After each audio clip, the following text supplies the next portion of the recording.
everyone. A bit nervous right now. Today, on behalf of my team, I will present the result of our study on comparing various models for predicting in-hospital mortality using MobilityIoT database. So first of all, let's start with a summary of the key points we will discover today. I will talk about the instruction, the dataset, methodology, results, and the conclusion.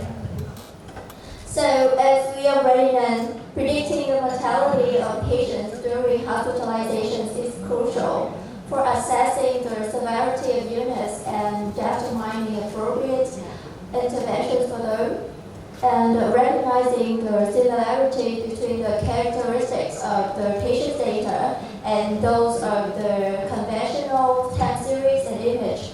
We propose applying different models that have been successfully applied in this prediction task, including logistic regression, random forest, vision transformer, and a novel model, time series representation learning via temporal and contrasting, and another model is a convolutional neural network.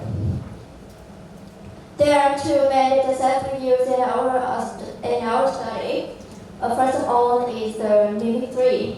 It is a publicly available collection of health data from over 40,000 patients in a health center in Israel from the 2001 to 2012. And it has a wide range of information, but in this study, we also utilize the vital signs, the hourly vital signs of patients during the first 24 hours in ICU. And the other one is the S-Fair dataset. It uses multiple sensory technology to gather data and supporting algorithms for activity recognition. The table on the right illustrates some features or vital signs in the MobilityIoT dataset. You can see it can include glucose, carbon dioxide, sodium, lactic acid, and there are 312 features in total. And the image below illustrates the different activities that has occurred in different rooms, which is in the S-Fair dataset. Due to the complexity of the MobilityIoT, we use Mimic Extract. It is an open source code used to extract, preprocess, and perform data from MobilityIoT. It provides flexible options for dataset cohort and variable detection selection. Okay, in this section we'll go over three main models that form the foundation of our methodology. Okay, the first one is the TFTCC. This model focus on using unlabeled data to deeply learn feature representation from time series by generating two transformations from the original data. It has two types of transformations, strong augmentation and weak augmentation, while the former segments the sequence into different patches and shuffles them, adding some noise. The latter is only multiplies the input with a random ratio to alter its scale. And then these features are mapped into a higher dimensional space through convolutional neural network. Okay, TFTCC emphasizes the incorporation of two submodules, the temporal contrasting and the contextual contrasting. The temporal contrasting learn time consistent features through cross-field sequential prediction between strong augmentation and weak augmentation. It starts by randomly select a times FD and using transform encoder to synthesize a content vector C, which is then used to predict the future features. And then a loss function. A loss function is applied on the prediction and the actual reference of the same sample. Eventually, we have two loss function calculated here. The other is the contextual contrasting module, and the features from strong augmentation and quick augmentation of the same sample. We consider them as positive pairs and vice versa, and a contextual loss functions is applied on them, aiming at enhancing the model's ability to distinguish between samples. Okay, to accommodate the data size, the first 24 hours of patients in ICU, we modified the CNN architecture in the TFTCC model from 1D to 2D, and also utilize it independently to assess the feasibility of this network for predicting mortality. The next one is the Bayesian transformer. As I said before, because of the similarity between the image and patient data, we choose to use this model to process the sequence. We divide the sequence into smaller patches, and each of them contains information for 1 hour, and we have 24 hours in total. The next step is flattening and mapping to higher dimension, adding precision embedding. And finally, transformer encoder followed by a MLP head is used in classification stage, predicting the labels of patients, death or survival. Okay, as I said before, we also use the X-ray data set.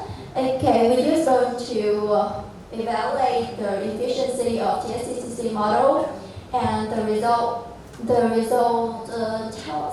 tell us the information that the activities in the data set are not uniformly distributed, but some of them are appearing many times and others rarely. So the model cannot exactly predict rare activities compared to the common ones, but generally, this model can predict different types of action relatively accuracy, growing by the illustration of the predicted and the dry truth. But when it comes to the indication on the MIM3, TFTCC show less efficiency compared to other models, especially the CNN, with a simpler architecture and a shorter training time. We can see we compare TSCC and CNN, and the times of them, the training time of them here. Okay, and while random forest and logistic regression reach the highest accuracy, but they have obstacles with the time-consuming training progress. Bayesian transformer highlights with a high accuracy with only around 1 minute for training times. Okay, in conclusion, it's clear that TSCC model is not suitable for predicting mortality, and while the other models from logistic regression to Bayesian transformer perform very well in predicting patient mortality. Indeed, Bayesian transformer get very short training times, as I said before, only 1 minute, and very fast while delivering excellent results. And we can also see that the performance reach saturation with minimal data and even with relatively simple models. We propose that can take further experience on applying vision transformer on temporal data, time series data. That's all. Thank you for your listening.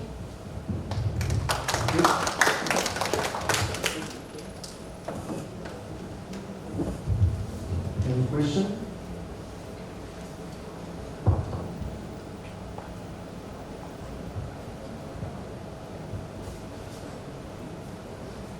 Just one question about the dataset on mortality. Sorry for my bad listening skills. About the dataset on mortality. About it. Okay. What do you try to predict? Oh. If a patient will die in the hospital or after?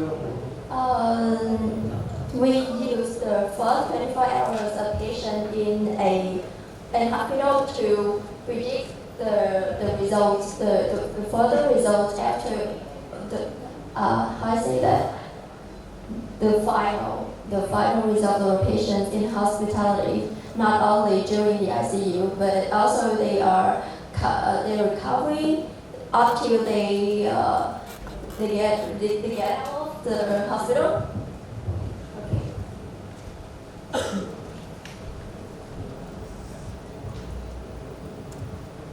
When you said that the TCC model is unsuitable? Because the TCC model is aimed at unsupervised learning, and then after unsupervised learning, we recall the CNN model once to predict the mortality. But when we compare the TCC with the CNN, we can see that CNN can save a considerable amount of time with the high accuracy. So it's no need to use TCC model in this case, because it can consume a lot of computational resource and your time. Okay.